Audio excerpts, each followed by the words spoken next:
Hello everyone, welcome to the Railblazers Podcast. I'm Callum Marius, and this podcast is our love letter to the people, places and passions of the railway with Thameslink, Southern, Great Northern and Gatwick Express. All aboard. Today we're off to Brighton with Morgan M. James. Welcome. Thank you. Woo. Hi, Morgan. And you, obviously, you're captain of Team Southern for this year's Destination Dash, which is a little honorary title that you can keep. And you're originally from Brighton, right? Indeed. So when did you, because now you live in London, so you're at the other end of the track. Yeah. Tell us what it was like growing up in Brighton. Gosh, straight in, Cal. What was it like growing up in Brighton? It's a great question. Amazing. I think being a very creative person. I make music. I like love art, love dance. Yeah. I just love the arts in general. I think Brighton was such a great place to grow up. Definitely. You got the beach. Exactly. You got the Downs. You got everything. You got the beautiful mix of beach and hills and places to walk. It's so like creative and it's such an inspiring place as well. You know, you mentioned you being a musician, so does songwriting? Because you're a songwriter as well. Have you got your inspiration from those locations, like around the town? Like I think you sort of said once that like getting on a bus in Brighton that can literally inspire you to write a song. Yes, that was from a very old interview. That's a lot. That's some great research. Thanks here, our podcast producer Joanna there.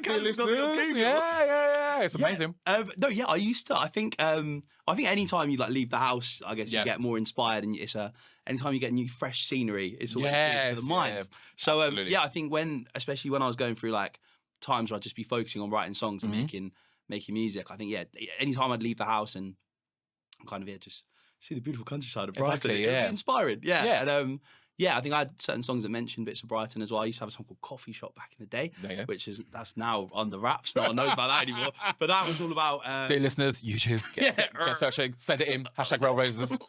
I think that was all about a coffee shop in the lanes. And I think, Brighton definitely inspired the music a lot. But also I used to busk. Yeah, okay, cool, wow. Yeah, so all around Brighton, really, I'd be singing on the street. I started busking when I was 14 years old, so lots of different spots all around Brighton I used to play in. So I used to play opposite the van store which is now an Island Poke. Okay. Yeah. But the van store opposite there used to be one of my spots. Yeah. And then Churchill Square. Of course, goes without saying. There. You can imagine, in Brighton, you've got so many creative people, there, doing their thing. And I think, when you hop off the train in Brighton, you don't know what to expect. You turn a corner, whether that be, you mentioned Churchill Square where you go shopping, whether that be on the beach, whether that be, even up on the Downs, you get people doing all sorts of exploits. Yeah.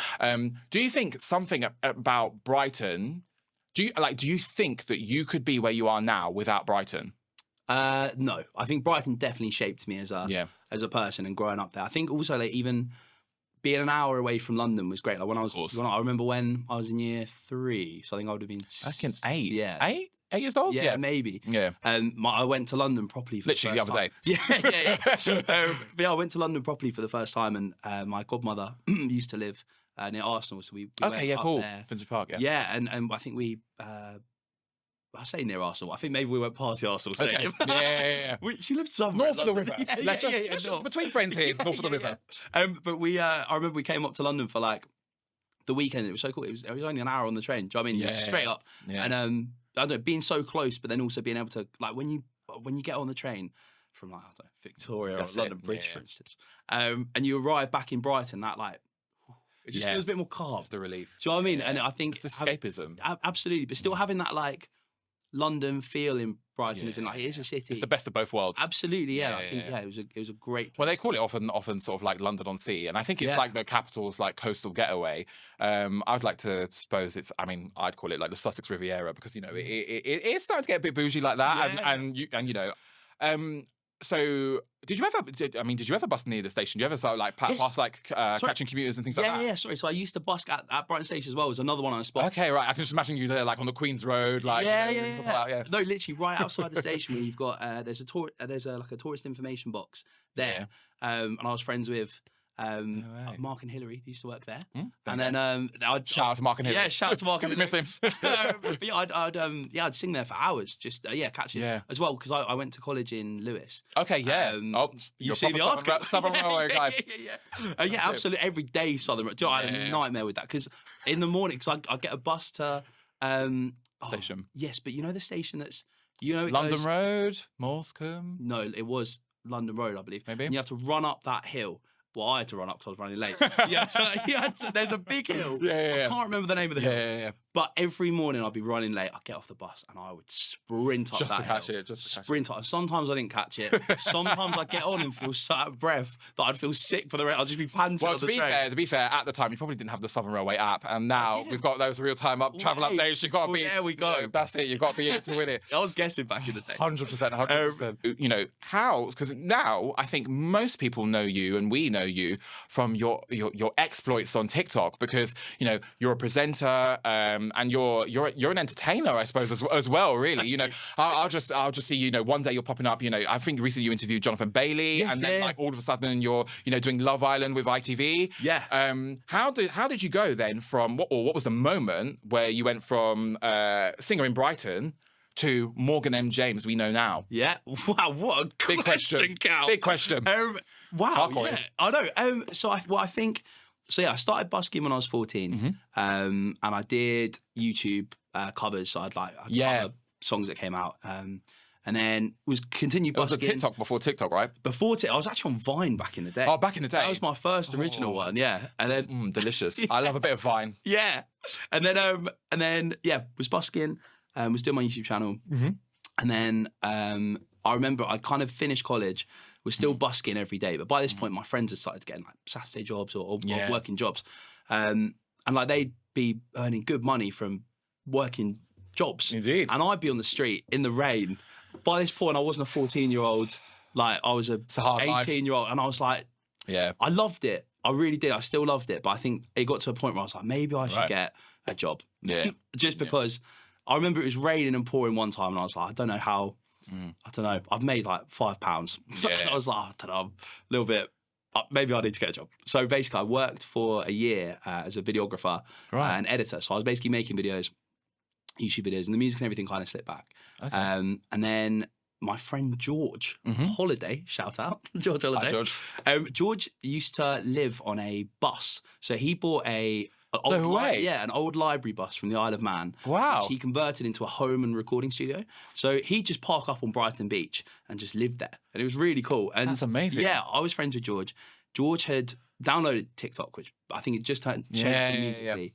And basically, he had those windows on the bus where you can look out, but people can't look in. Yeah. So people would be doing their hair, you've got songs waiting there to be sung. Literally, the screen of people. It's happening, But he filmed somebody doing their hair in the mirror, put it on TikTok. It did like 1 million views. Wow. And he's like, "Well, you need to get on this app." So I basically got on TikTok, started posting, just like whatever interactions. The thing was, TikTok for me didn't really feel like a real app at the time, because you'd see I posted a video of me going bowling. Yeah, it got 100,000 views, and I was just like I was, because it was before its time. You had that license to experiment. I imagine, but it almost didn't feel like.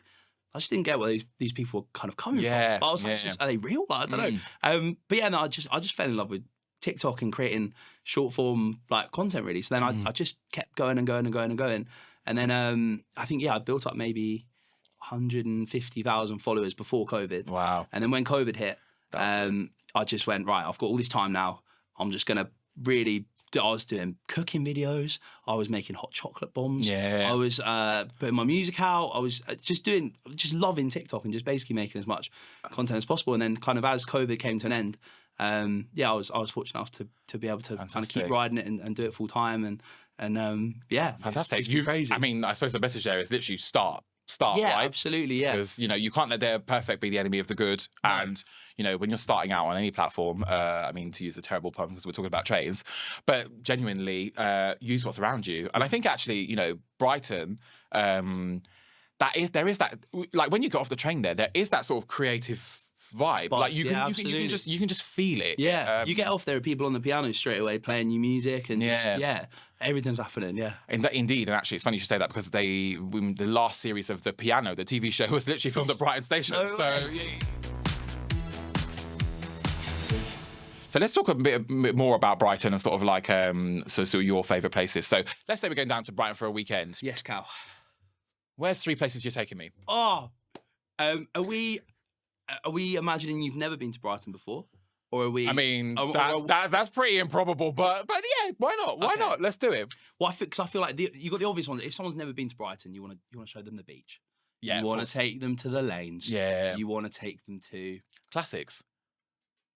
The marina's quite nice. I love the marina. Oh yeah, down. Yeah, that's nice. Yeah, I like that. But if me and you were going, Cal. Okay. Where would I take you? I would take you. Where would I take you? There's I'm intrigued now. So many great places. There's a place I love on London Road called Al Campo Lounge. Okay. Which is really nice. They do really good like breakfasts. Nice. Really good coffee. It's just a really lovely vibe. Yeah. Right in the. I don't know. It's just a buzz. London Road's nice, like the railway arches and all that sort of down there. Absolutely. And obviously people like out there in the summer, they're sort of like watching the world pass by. Yeah. It's almost the closest thing that you could probably get to UK. If like in Paris, there's like these Parisian cafes and people like sit outside and whatnot. And so you go sort of like along London Road. London Road is basically the Paris. Is that, isn't it? It is Paris. Yeah. What would you call it? Like Sussex's answer to Paris? Yeah, basically. There you go. Don't trademark that. But then you've got because Preston Park's right around. Yeah, so that's true. My dad's an avid park runner.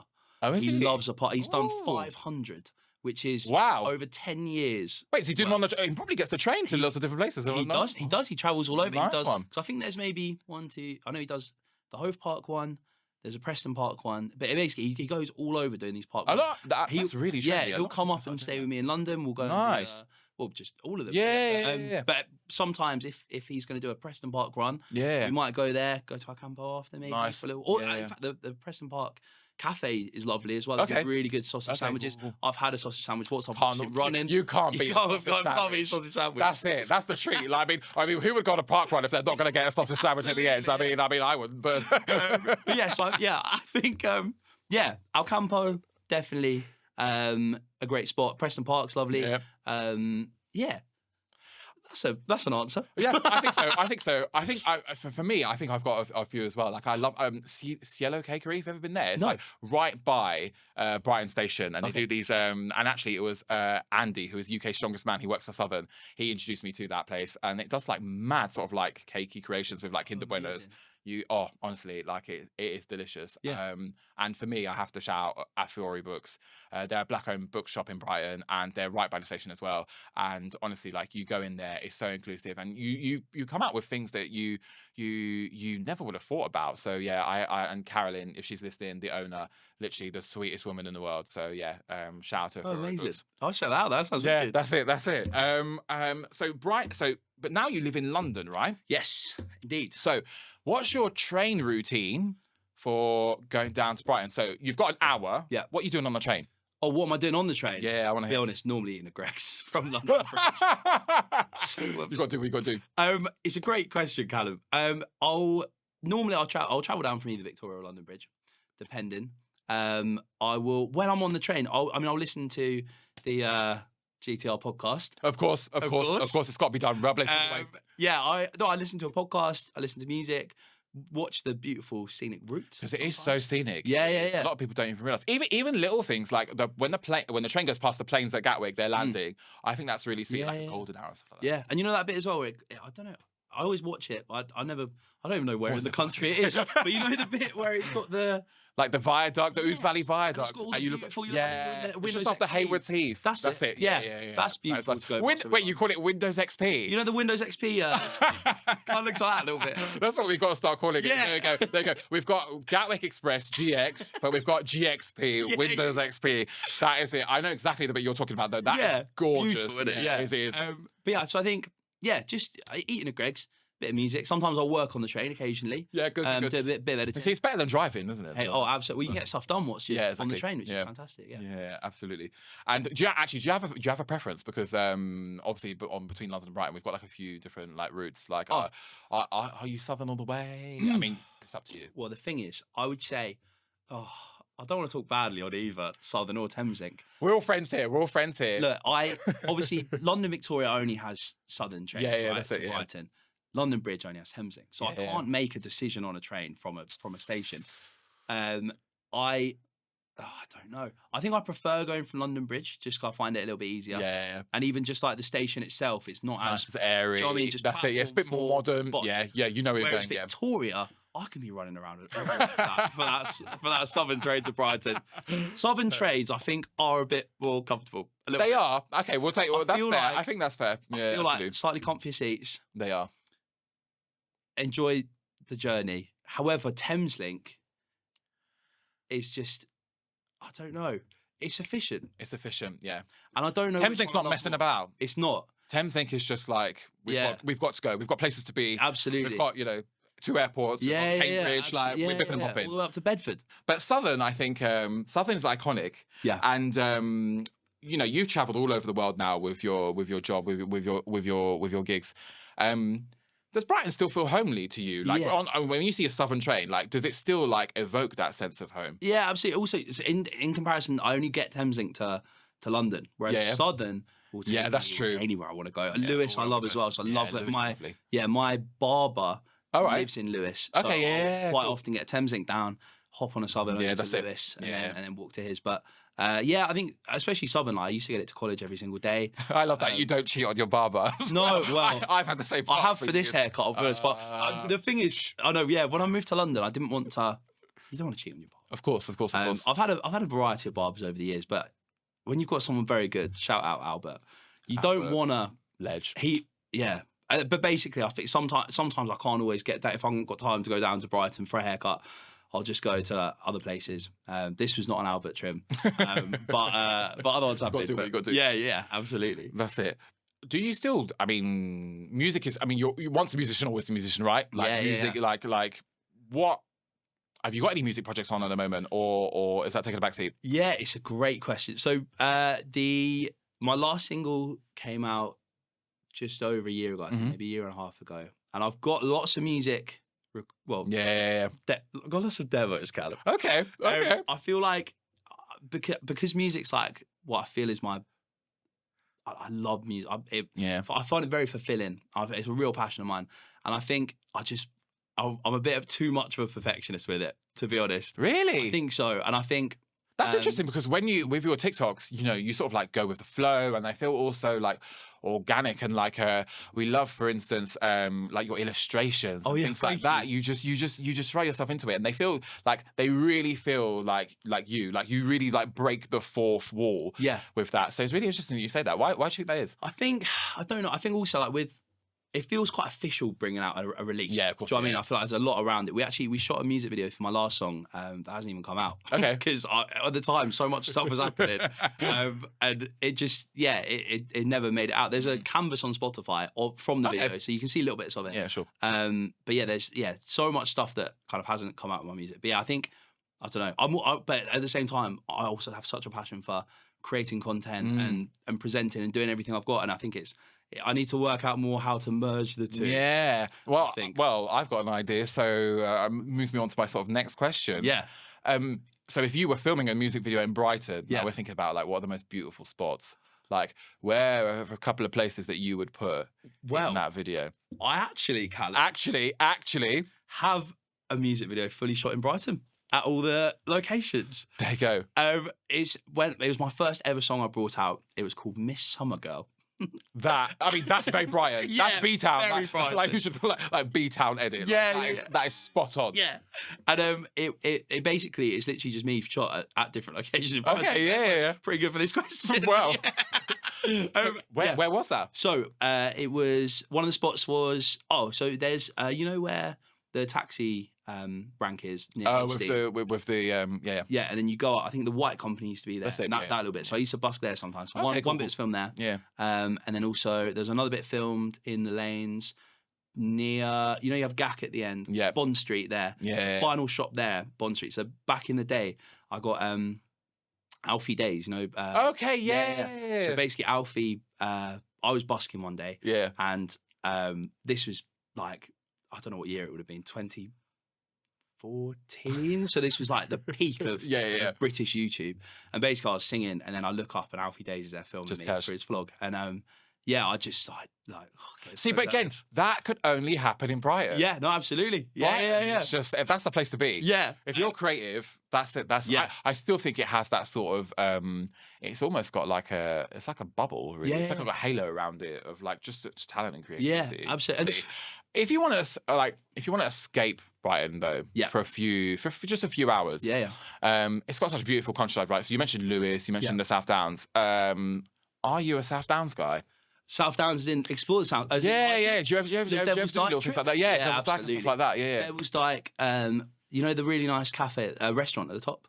No, I've never been to Devil's Dyke. No. Oh, We'll have to do it one day. yeah, That's it. mate, I'm keen. That's I'm it. with Railblazers road trip. That's it. Yeah, there you go. Park run, Al Campo. That's it. Yeah, Devil's Dyke. That's a Brighton weekend. Yeah. I suppose my sort of like last question on this sort of like exploration of Brighton is around Destination Dash, right? Because you joined our colleagues Luca and Catherine, and it was our race across the railway, which we do every year. But this is a special edition for Railway 200. And we explored so many different beautiful destinations and places. Where was your favourite?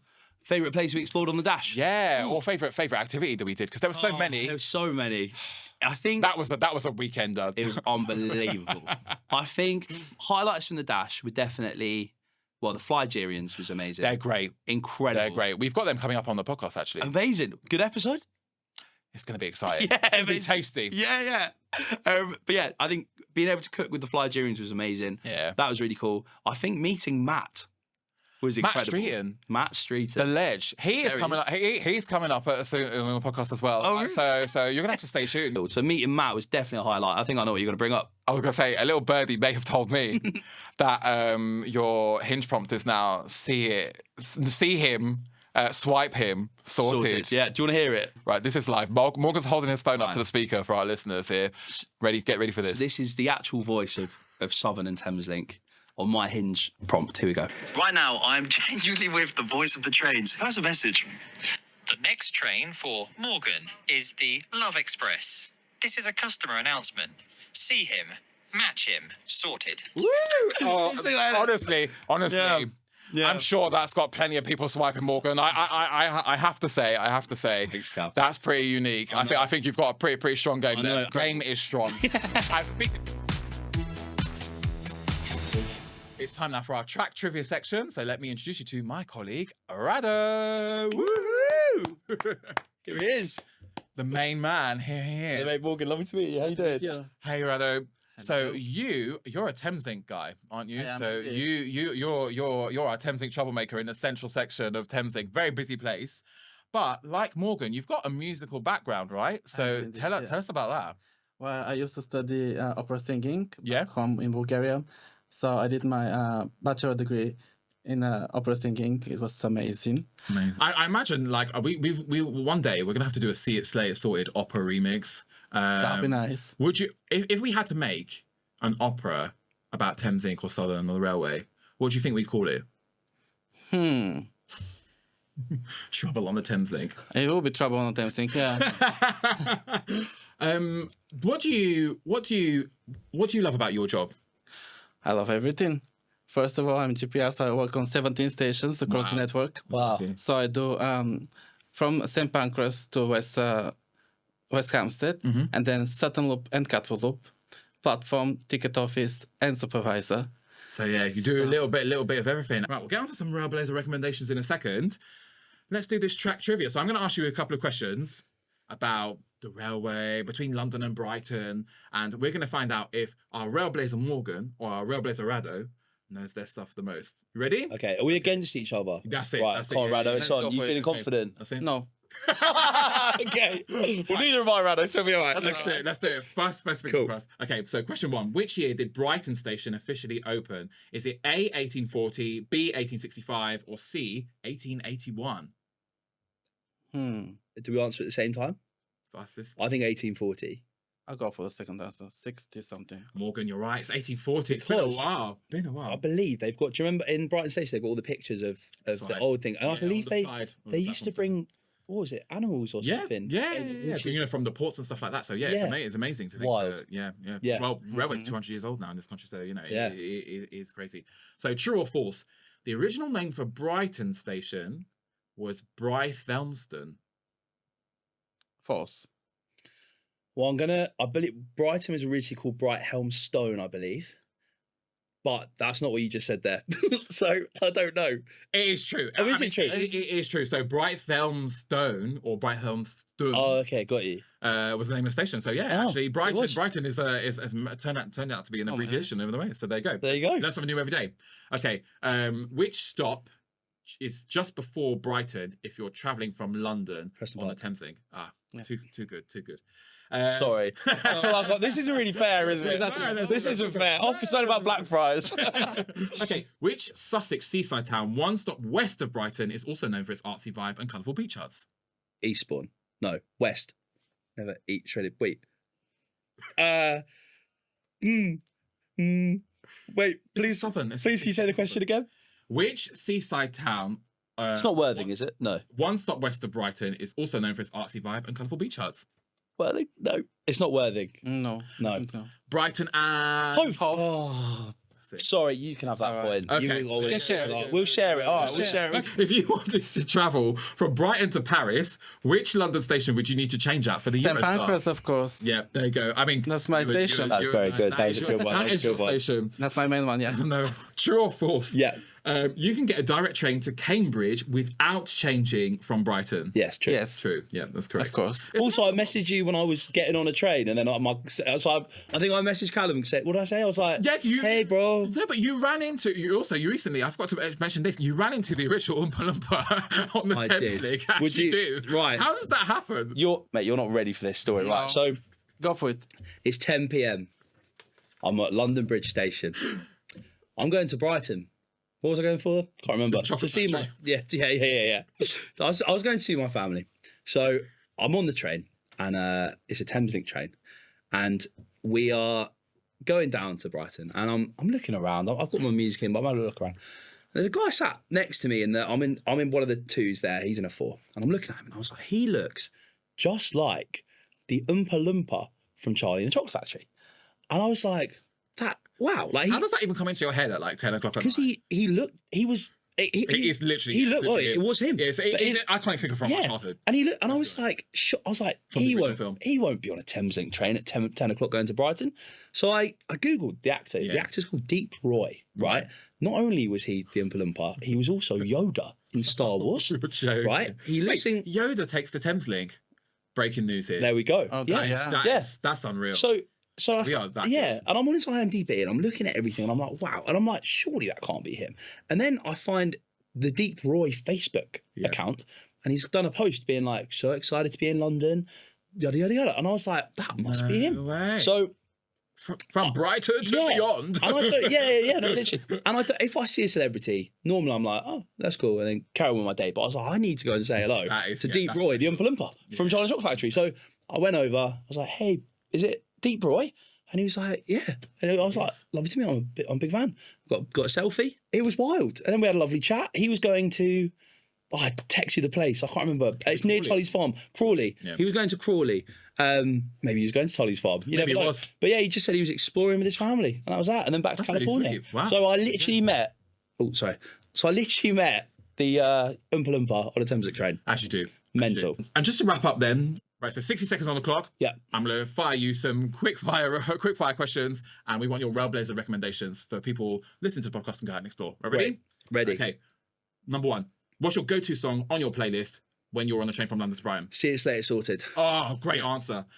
Rado? Definitely. Great answer. Definitely. Or anything from the Morgan M. James catalogue on Spotify. That's it. One Brighton spot that always makes you feel at home. I think fish and chips on the beach is always nice, isn't it? Not that that's a spot, but it's a nice thing to do. It's a travel state of mind. Yeah, That's absolutely. it. Every stop is a story. Best place in Brighton to clear your head before an event. I For a bit of detox. mean, yeah, the parks are like Stanmer Park's lovely as well. Oh yeah, Stanmer that's Park's nice up by Falmouth. Really Yeah, that's lovely, great. really, That is really lovely. nice. Yeah, definitely. They shot Mr. Bean there. They filmed a lot of Mr. Bean there. No back in way. the day. Yeah, all the scenes of him in his car and the exam was shot there, I believe. That scene. Okay, go-to snack for a train journey. I'd say I think I'm a sucker for the Greggs at London Bridge Station. So I think for me it's a. Catch him in there. There, everyone listening. Right next to us, they're right next to platform 4, isn't it? I Before you know get the escalator. problem is because if I've With got 10 minutes, I'm like, well, I might as well get Might as well. cheese and bacon wrap and 4 sausage roll deal and a chicken Can be bake partial. and a Can be steak partial. bake I'll admit and a that. I'll admit ready that. salted crisp. Other retailers are available, but yeah, I like definitely. Love a Greg's. Where would you say is the most Instagrammable place in Brighton? Well, it's a great question. It's not in Brighton. Well, Brighton and Okay. Hove. Hove is quite Instagrammable, Hove is, I think. yeah. There's a lovely place called Six, Okay. which is a really nice restaurant. Pretty Instagrammable, nice aesthetics. But then you've also got the streets in Hove that kind of look like London. So I think a lot of people go there for photos. I think for me, my favourite one would be just underneath Brighton Station. You've got the Brighton Toy Model Museum, and it's so sweet. Like it pops out from under the station. Yeah. And it's like a little treasure trove. So I think for me, that's very Instagrammable when you've got people walking up underneath on the station. So it's Absolutely. a great little thing. Morgan, where can people find you on social media? Oh, it's at Morgan M. James, basically everywhere. That's it. Just Morgan M. James, YouTube, Snapchat, Instagram, TikTok. That's it. Yeah, that's me. We'll find you there. Thank you. Perhaps, who knows, we might find you in Destination Dash 2026, which is coming soon. Breaking news on the podcast. So stay tuned for that. And on that note, thanks for listening, everyone, to the Railblazers podcast. We'll see you next Friday. Follow us, hashtag Railblazers at TRL UK, at Southern Rail UK, at GN Rail UK, and at Gatwick Express. Thanks, Rado. Jamaica.